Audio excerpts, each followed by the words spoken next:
ఏ ఆడబిడ్డను మీరు ఇచ్చిన చీర కట్టుకున్నదా, లేకపోతే ఆ చీరలు తీసుకెళ్లి పొలాల కాడ అడవి పందులను బెదిరించడానికో, లేకపోతే పంట తింటున్న బిడ్డలను బెదిరించడానికో కట్టిండు తప్ప ఎన్నడన్నా ఆడబిడ్డలు మీరు ఇచ్చిన బతుకమ్మ చీర కట్టుకున్నారా? మీ బతుకు జడ బతుకమ్మ చీరల్లో కూడా కమిషన్ కొట్టి ఆ పాపానికి కొట్టుకుపోయి ఫామ్ హౌస్ లో బందీ అయి బతుకుతున్నారు. మీరు కూడా మమ్మల్ని విమర్శిస్తారా?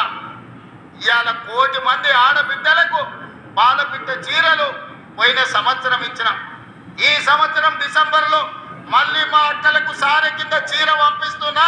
ఈసారి చిలకపచ్చ చీర పంపిస్తా. మా అక్కలందరూ సంతోషంగా పండుగ పూట ప్రభుత్వ కార్యక్రమాల్లో వచ్చే సంవత్సరం చిలకపచ్చ చీర కట్టుకొని రావాలి. అదేవిధంగా స్వయం సహాయక సంఘాలు ఆనాడు 0 వడ్డీ గుండు సూన